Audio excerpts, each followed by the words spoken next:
Hello बच्चों, GSP online classes में आप सभी का स्वागत है। बच्चों, हम लोग आपदा प्रबंधन का ये तीसरा नंबर लेक्चर देखेंगे। एक और दो लेक्चर हमने देख लिया है और उसमें जो है टोटल 20 प्रश्न हम लोग डिस्कस कर लिए हैं। तो ये तीसरा नंबर लेक्चर में जो है हम लोग 21 नंबर प्रश्न से चालू करेंगे। तो सबसे पहला प्रश्न क्या है कि बाढ़ के कारणों एवं इसकी सुरक्षा संबंधी उपायों का वर्णन करें। तो बाढ़ का कारण क्या है कि जितना भी हम लोग प्रश्न डिस्कस कर रहे हैं वो बिहार बोर्ड का जो है ना, बीएसईबी का जो 10th का एग्जाम होता है, बिहार स्कूल एग्जामिनेशन बोर्ड का 10th का एग्जाम होता है, उसका प्रीवियस ईयर क्वेश्चन हम लोग डिस्कस कर रहे हैं, जो बार बार जो है बिहार बोर्ड के द्वारा पूछा जाता है। ठीक है, तो ये जो है क्वेश्चन है वेरी वेरी इंपॉर्टेंट हो जाता है आपके लिए।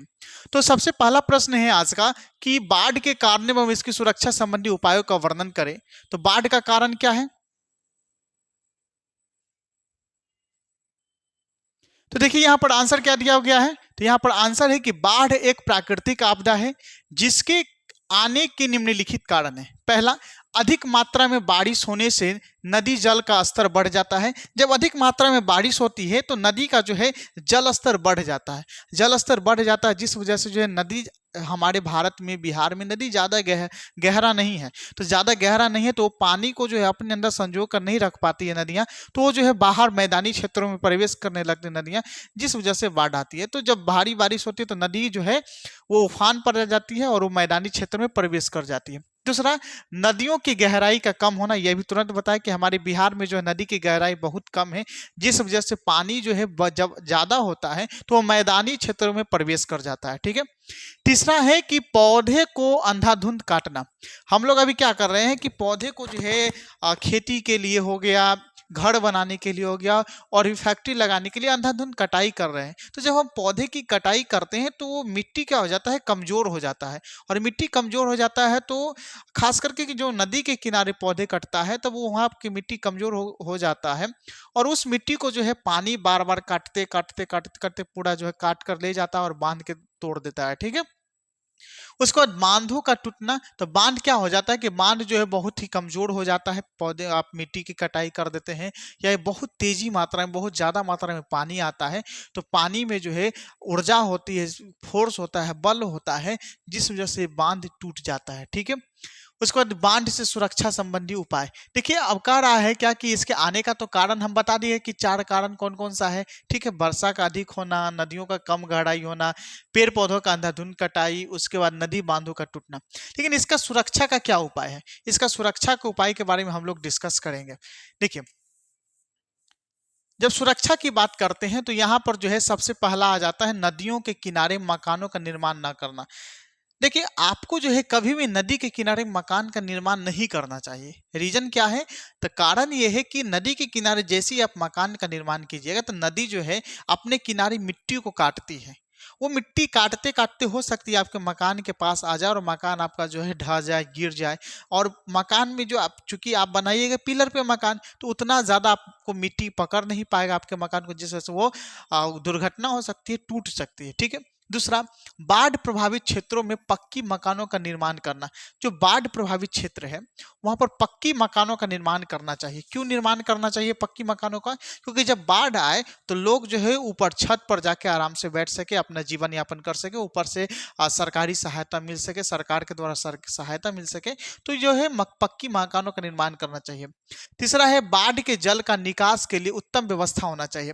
सरकार को जो है उस हॉट स्पॉट को जो है क्या करना चाहिए, चिन्हित करना चाहिए कि जिस एरिया में बार बार बाढ़ आती है उस एरिया में क्या है कि बाढ़ के पानी को जो है निकासी का एक जगह बना देना चाहिए कि बाढ़ का पानी आए तो यहाँ से निकल कर चला जाए। ठीक है। तो एक निकासी का व्यवस्था होना चाहिए। ठीक है। आगे है बाढ़ का सूचना मिलते ही बाढ़ प्रभावित स्थान को खाली करना, खाद्यान्न एवं आवश्यक सामग्री का प्रबंधन कर लेना चाहिए। जैसे ही बाढ़ की सूचना मिले तो वैसे ही जो है उस क्षेत्र में जो है, जिस क्षेत्र में बार बार बाढ़ आती है उस क्षेत्र को खाली करवा देना। उसके बाद बहुत दिनों तक का खास करके खाद्यान्न और राशन सामग्री को स्टोर करके रखना। और क्या कहते हैं, अन्य आवश्यकता की जो सामग्री है जैसे आपका जो खाने पीने का हो गया, दवाई हो गया, ये सब चीज जो है आपके स्टोर करके रख लेना चाहिए। पांचवा है नदी बांधों का सही समय पर मरम्मत कर लेना। तो जितना भी आपके अगल बगल का जैसे ही बाढ़ का सीजन आता है, खास करके जो बरसात के समय बाढ़ आती है, तो उस समय जो है सभी बांधों का निरीक्षण करना चाहिए, खास करके सरकार को, कि जो है सभी बांध मजबूत तो है, और ग्रामीण लोगों को भी ये निरीक्षण करना चाहिए कि सभी बांध मजबूत है कि नहीं है। अगर नहीं है तो उसकी मरम्मत करनी चाहिए। ठीक है। छठा है लोगों को बाढ़ से संबंधित जानकारी देकर जागरूक करना। हाँ, ये आप कर सकते हैं, ये सरकार की जिम्मेवारी है कि लोगों को जो है, या जो पढ़े लिखे लोग हैं, उसको बाढ़ से संबंधित जानकारी देकर उसको जो है जागरूक कर देना कि हाँ, बाढ़ आए तो कैसे बचना चाहिए, क्या उपाय करना चाहिए। ऐसे भी आपके जो 10th में चैप्टर है बाढ़ संबंधित, आपदा प्रबंधन संबंधित, ये क्यों है? आपके लिए ही है, आपको जागरूक करने के लिए, आपको इस समस्या से निपटने के लिए तैयार करने के लिए ये जानकारी आपको दी जा रही है। ठीक है। उसके बाद जो है बाढ़ के दौरान या बाद राहत सामग्री का वितरण करना, ये सरकार की जिम्मेवारी है कि जब बाढ़ आए तो बाढ़ के दौरान और बाढ़ के बाद भी जो है राहत सामग्री देते रहना चाहिए लोगों को, खास करके खाने पीने और रहने का व्यवस्था करना चाहिए। ठीक है। आगे बढ़ते हैं, अगला प्रश्न है इस प्रकार से। 21 नंबर प्रश्न खत्म हो गया। अगला प्रश्न है,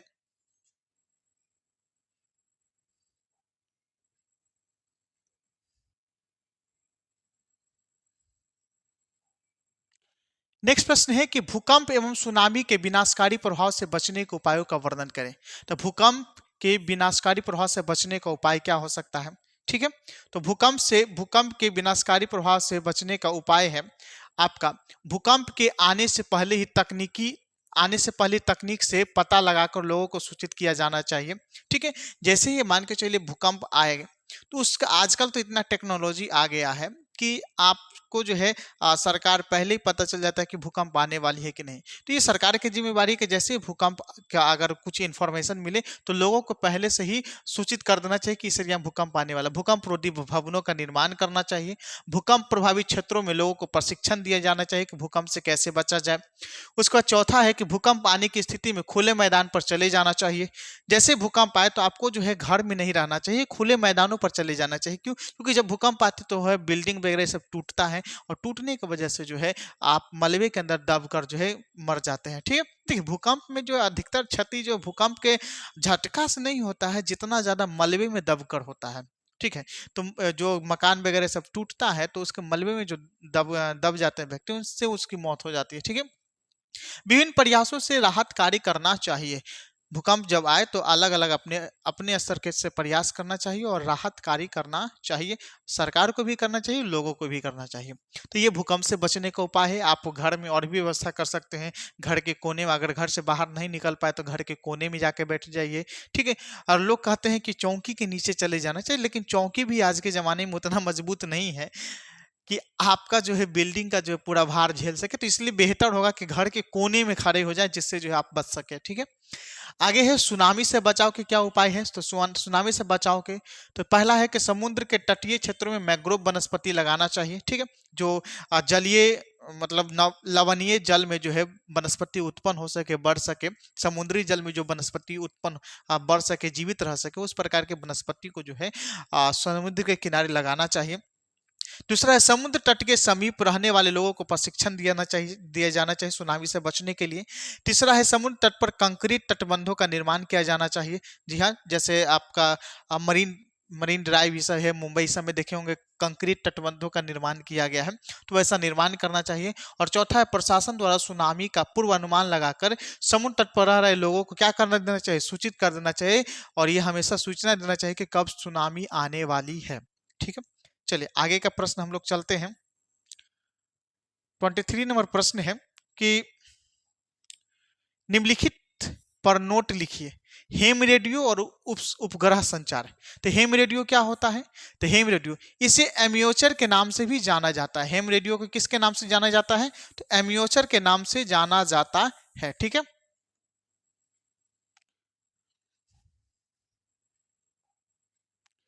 हेम रेडियो के एम्योचर के नाम से भी जाना जाता है। इस संचार प्रणाली में कोई भी बाहरी तार की आवश्यकता नहीं होता है, इसलिए प्राकृतिक आपदा में अन्य संचार साधनों के अवरुद्ध होने पर यह सफलतापूर्वक कार्य करती है। जो हेम रेडियो है उसको एम्योचर के नाम से भी जाना जाता है, और इसके लिए कोई भी बाहरी तार की आवश्यकता नहीं होती है। जिस वजह से जो है जब सुनामी आता है, जब आपदा आती है, जब बाढ़ आती है, तो उस समय ये जो है अच्छे से कार्य करती है, तो इसका उपयोग किया जाता है, सफलतापूर्वक कार्य करता है। उपग्रह संचार क्या होता है? तो अंतरिक्ष में प्रतिस्थापित उपग्रह कई प्रकार के होते हैं। इनमें से इंडियन नेशनल सैटेलाइट उपग्रह जो दूरदर्शन, मौसम विज्ञान, आपदा संबंधी चेतावनियों और संसाधनों के खोज के लिए उपयोग होता है, ये जो है उपग्रह संचार के माध्यम से हम लोग करते हैं। बाढ़, सुनामी, भूकंप जैसे आपदाओं में उपग्रह संचार का उपयोग किया जाता है। देखिए उपग्रह संचार क्या होता है कि उपग्रह संचार एक ऐसा संचार है जिसके माध्यम से, उपग्रह के माध्यम से हम लोगों को जो है आपदा के बारे में बता सकते हैं, लोगों को आपदा के बारे में जानकारी दे सकते हैं। जैसे अभी जो जितना भी टीवी उवी हो गया, सैटेलाइट के ही माध्यम से चलता है, रेडियो भी अब सैटेलाइट के माध्यम से चलता है। तो उपग्रह से जो हमें बाढ़ प्रभावित क्षेत्रों में, सुनामी प्रभावित क्षेत्रों में जो सूचनाएं मिलती है सरकार का, तो उसे हम लोग कहते हैं उपग्रह संचार कहते हैं। ठीक है, चलिए आगे बढ़ते हैं। चलिए अगला प्रश्न है कि सुदूर संवेदी उपग्रह क्या है? देखिए जो सुदूर संवेदी उपग्रह है क्या होता है? तो सुदूर संवेदी उपग्रह, पहले आप इसको ऐसे लिखिएगा कि सुदूर संवेदी उपग्रह ये एक ऐसी उन्नत विधा है जिसके माध्यम से ऊंचाई पर जाकर बिना किसी भौतिक संपर्क के पृथ्वी के धरातलीय रूपों और संसाधनों का अध्ययन वैज्ञानिक विधि से किया जाता है। सुदूर संवेदन की तकनीक को संवेदक की प्रकृति के आधार पर मुख्यतः दो प्रकारों में बांटा गया है, एक्टिव और पैसिव। देखिए जो सुदूर संवेदी उपग्रह होता है वो पृथ्वी के बाहर जाकर पृथ्वी को गहराई से, पृथ्वी के अंदर और बाहर पूरा वातावरण का जो है अध्ययन करता है वैज्ञानिक तरीके से। ये जो सैटेलाइट है सुदूर संवेदी उपग्रह, जैसे इसरो वगैरह सब इसको कंट्रोल करता है, और इसरो जो है पृथ्वी के बारे में जो है हमेशा जानकारी लेते रहता है कि पृथ्वी में किस प्रकार की हलचल हो रही है, किस प्रकार की एक्टिविटी हो रही है, तो इसके बारे में ये जानकारी देती है सुदूर संवेदी उपग्रह। तो क्या आंसर लिख सकते हैं? तो यह एक ऐसी उन्नत विधा है जिसके माध्यम से ऊंचाई पर जाकर बिना किसी भौतिक संपर्क के पृथ्वी के धरातलीय रूपों और संसाधनों का अध्ययन वैज्ञानिक विधि से किया जाता है कि कहां पर संसाधन है, कहां पर मिनरल्स है, ये सभी चीज के बारे में अध्ययन किया जाता है सुदूर संवेदी उपग्रह के माध्यम से। चलिए अगला प्रश्न है, बिहार का शोक किसे और क्यों कहा जाता है? तो सबसे पहला नंबर, बिहार का शोक जो है कोसी नदी को कहा जाता है। बिहार का शोक किस नदी को कहा जाता है? तो बिहार का शोक जो है कोसी नदी को कहा जाता है। ठीक है, ये याद रखिएगा, बिहार का शोक किस नदी को कहा जाता है? तो बिहार का शोक जो है कोसी नदी को कहा जाता है, क्योंकि बरसात के दिनों में यह उत्तरी बिहार में भीषण तबाही मचा देती है, और इसलिए इस नदी के उफान को बिहार के लोग अशुभ मानते हैं। जैसे देखिए क्या होता है कि जब बरसात के दिनों में बारिश ज्यादा होती है तो कोसी नदी में जो है बहुत ज्यादा पानी आ जाती है, और बहुत ज्यादा पानी आ जाता है, और इस नदी को जो है अपना मार्ग बदलने वाली नदी के नाम से भी जाना जाता है। ये नदी हमेशा अपना मार्ग बदल लेती है। अब मार्ग बदल लेती है जिस वजह से जो है ये गहरी नदी नहीं हो पाती है, और गहरी नदी नहीं हो पाती जिस वजह से इसके कारण जो है ना बहुत ज्यादा बाढ़ आ जाती है। तो हर साल जो है बिहार में अगर बाढ़ आती है ना तो कोसी नदी के कारण, तो आप इस प्रकार से भी कह सकते हैं कि बिहार का शोक कोसी नदी को कहा जाता है। ये नदी बरसात के दिनों में बहुत ज्यादा उफान पे आती है जिस वजह से बिहार में प्रत्येक साल बाढ़ आ जाती है, इसलिए जो है इसे बिहार का शोक कहा जाता है। चलिए अगला प्रश्न है, भूकंप से बचाव के लिए भवन निर्माण में क्या सावधानी रखनी चाहिए? तो देखिए भूकंप से बचाव के लिए भवन निर्माण में जो है पहला, पटाव वाली मिट्टी पर उचित पाइलिंग कराएं। पटाव वाली मिट्टी पर मतलब जो दलदली वाले भाग वाली मिट्टी है और पाइलिंग करवाना चाहिए, कंक्रीट वगैरह सबसे बिछा कर उसको जो मजबूत करना चाहिए। ठीक है, दूसरा, बुनियाद के ऊपर विभिन्न स्तरों पर पूरी इमारत को बीम द्वारा आपस में बांधना अति आवश्यक है, जिसमें प्लिंथ लेवल यानी कुर्सी लेवल का बीम, लिटिल यानी खिड़की के ऊपर के हिस्सा का बीम तथा स्लैब से जुड़ा हुआ बीम अनिवार्य है। देखिए जो भी मान के चलिए जो भी घर आप निर्माण कर रहे हैं तो उसको बीम से बांध लेना चाहिए, मतलब पिलर से बांधना चाहिए। जैसे देखिए एक लेवल का नीचे से तैयार किए, कुर्सी लेवल तैयार कर लिए, कुर्सी लेवल के बाद जो है एक खिड़की लेवल मतलब जिसको लिंटर कहते हैं आम बोलचाल की भाषा में, तो लिंटर लेवल का तैयार, फिर छत पर जो आपको बीम देना, मतलब तीन प्रकार के आपको जो है बीम देना पड़ेगा नीचे से ऊपर तक में, तब आपकी जो है घर मजबूत होगी। भवन का आकार भी भूकंप के दौरान उसकी तीव्रता कम करने में महत्वपूर्ण भूमिका निभाता है। लंबाई, चौड़ाई और ऊंचाई अनुपातिक होनी चाहिए। जो भवन का आकार हो, आप जो जिस भवन को बना रहे हैं तो ये नहीं कि एकदम पूरा लंबी बना लिए या पूरा चौड़ा ही बना लिए, वो चारों तरफ से अनुपातिक होना चाहिए, समान अनुपात का होना चाहिए। अगर समान अनुपात का है तो आपको जो भूकंप रोधी मतलब भूकंप से बचने के लिए भूकंप रोधी भवन कह सकते हैं उसको। ठीक है, अगला प्रश्न है कि उपग्रह संचार से क्या अभिप्राय है। तो उपग्रह संचार में कहता है कि उपग्रह की सहायता, प्रश्न है कि उपग्रह संचार से क्या अभिप्राय है। तो उपग्रह की सहायता से एक जगह से दूसरी जगह तक सूचना को पहुंचाना उपग्रह संचार कहलाता है। उपग्रह संचार क्या होता है, तो उपग्रह के माध्यम से या उपग्रह के माध्यम से या उपग्रह के सहयोग से सूचनाओं को जब एक स्थान से दूसरे स्थान तक पहुंचाया जाता है तो उसे हम लोग उपग्रह संचार कहते हैं। जैसे सैटेलाइट के माध्यम से, जैसे कि दिल्ली में कोई भी खबर है, वहां पर टीवी पे चल रहा है, दिल्ली की सूचना क्या होती है, हमारे पास चली आती है। सैटेलाइट के माध्यम से दिल्ली में कोई बैठकर रेडियो पर बोल रहा है वो हम सुन लेते हैं। सैटेलाइट के माध्यम से कॉल भी, आजकल सैटेलाइट फोन भी होता है, तो सैटेलाइट फोन के माध्यम से हम लोग कॉल हो जाता है। ठीक है, तो ये सभी चीजें सैटेलाइट के माध्यम से होता है, सूचनाओं का संचार होता है, इसी को हम लोग उपग्रह संचार कहते हैं। इसी संचार के कारण हम दुनिया के किसी भी कोने में हो रही किसी भी खेल के मैच का लाइव टेलीकास्ट देख सकते हैं। इस उपग्रह संचार व्यवस्था में एक सूक्ष्म मेडुलिट तरंगों को उपग्रह की तरह भेजा जाता है, और यह उपग्रह इन तरंगों को ग्राही की तरफ मोड़ देता है और ये तरंगे ग्राही के पास पहुंच जाता है। क्या होता है कि मान के चलिए ये है आपका उपग्रह, ठीक है, ये आपका यहाँ पर उपग्रह है, ठीक है,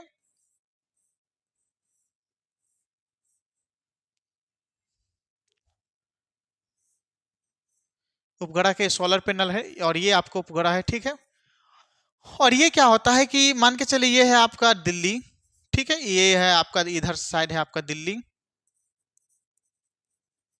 और ये साइड है आपका बिहार। तो यहां से सूचना जाएगा यहाँ पर और ये सूचना इसको इधर ट्रांसफर कर देगा। ठीक है, तो इसी प्रकार ये उपग्रह काम करता है कि दिल्ली से जो सूचनाएं हैं वो उपग्रह के पास पहुंचा और वो उपग्रह जो है हमें बिहार में सूचनाओं को क्या कर देता है, प्रसारित कर देता है, भेज देता है, जिसके माध्यम से हमें जो है ये पूरी जानकारी मिल पाती है। ठीक है, आगे हम भूकंप संभावित क्षेत्रों में भवनों की आकृति कैसी होनी चाहिए। तो भवनों को आयताकार होना चाहिए। भूकंप संभावित क्षेत्रों में भवन कैसा होना चाहिए, तो आयताकार होना चाहिए तथा भवनों के निर्माण ईंट कंक्रीट से होना चाहिए। नींव को मजबूत एवं भूकंप अवरोधी होना चाहिए। गलियों सड़कों को चौड़ा होना चाहिए तथा दो भवनों के बीच पर्याप्त दूरी होना चाहिए। सटा सटा भवन नहीं होना चाहिए, लेकिन हमारे बिहार में, हमारे भारत में अधिकतर देखिएगा कि भवन सटा सटा ही रहता है। रीजन है कि लैंड की कमी, जमीन की कमी, लेकिन दो भवनों के बीच में एक पर्याप्त जगह होनी चाहिए।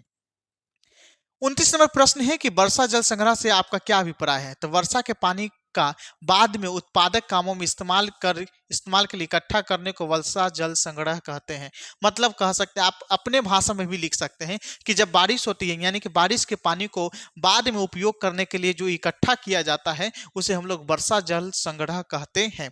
ठीक है, आपकी छत पर गिर रहे बारिश के पानी को सामान्य तरीके से इकट्ठा कर उसे शुद्ध बनाने का काम वर्षा जल संग्रह भी कहलाता है। जैसे ही आपके छत पर पानी गिर रहा है, अब उसको स्टोर कर लिया, अब उसको जो है ब्लीचिंग पाउडर के माध्यम से और भी अन्य केमिकल के माध्यम से आप उसको शुद्ध बनाकर रखे हुए हैं, तो उसको हम लोग कहते हैं वर्षा जल संग्रह। ठीक है, चलिए इस वीडियो का लास्ट प्रश्न हम लोग डिस्कस करेंगे, 30 नंबर प्रश्न, चूंकि एक वीडियो में हम लोग जो है 10 ही प्रश्न डिस्कस करते हैं। तो कह रहा है कि प्राकृतिक आपदा के विभिन्न प्रकारों की विवेचना कीजिए। तो देखिए, प्रकृति में होने वाले परिवर्तन जो प्राकृतिक संकट और आपदाओं को आमंत्रित करते हैं, उन्हें निम्नांकित कई वर्गों में बांटा गया है। ठीक है, पहला नंबर कि धीमी गति से होने वाले परिवर्तन, स्थलाकृतियों में बदलाव, जीवों के लक्षणों में परिवर्तन। देखिए, प्राकृतिक आपदा के विभिन्न प्रकार है, जैसे कि हम लोग जब प्रकृति में बहुत सारे परिवर्तन हो रहा है, प्रकृति में धीरे धीरे जैसे ग्लोबल वार्मिंग हो गया, तो इस प्रकार की धीमी गति को होने वाले परिवर्तन, स्थलाकृति में बदलाव हो रहा है, स्थल में बदलाव हो रहा है। ठीक है, बहुत सारा जो है ग्लेशियर पिघल रहा है। ठीक है, जीवों के लक्षण में बदलाव हो रहा है, हमारे रहने सहने का स्टाइल चेंज हो रहा है, हम लोग वातावरण में अनुकूल वातावरण की जगह पर हम लोग एसी का इस्तेमाल करना ज़्यादा चालू कर दिए, तो ये भी एक जो है प्राकृतिक आपदा के विभिन्न प्रकारों में से आ जाता है। दूसरा, तीव्र गति से होने वाले भूकंप, जैसे होने वाले परिवर्तन, भूकंप, सुनामी, तूफान, ज्वालामुखी, विस्फोट, ये सब भी जो है प्राकृतिक आपदा ही है जो तीव्र गति से होता है, अचानक होता है और बहुत तेजी से होता है। तीसरा, सीमित क्षेत्र को प्रभावित करने वाले परिवर्तन जैसे आंधी तूफान, टोर्नेडो, ओलापात। जैसे कि आंधी तूफान ये सब आता है तो मान के चलिए भारत के दक्षिण में आंधी तूफान आया तो पूरब में उतना ज्यादा प्रभाव नहीं पड़ता है, ठीक है। तो आंधी तूफान जो है हो गया, उसके बाद जो है ये टोर्नेडो मतलब जल चक्रवात वगैरह सब होता है, तो ये सीमित क्षेत्रों में आने वाले आपदा है, ठीक है। उसके बाद चौथा है विस्तृत क्षेत्रों को प्रभावित करने वाले परिवर्तन जैसे ओजोन परत का क्षरण, भूमध्यय तापन। ओजोन परत का क्षरण जैसे कि हमारा जो है आप देखिएगा कि आयन मंडल में जो है ऑक्सीजन का एक लेयर है O3 जिसको ओजोन परत कहते हैं, जो पराबैंगनी किरण को जो है रोकता है, तो उसका क्षरण हो रहा है, उसमें छिद्र हो गया है और वो पराबैंगनी किरण धरती पर आना चालू कर दिया है, तो वो जो है पूरा वर्ल्ड में इफेक्ट करेगा।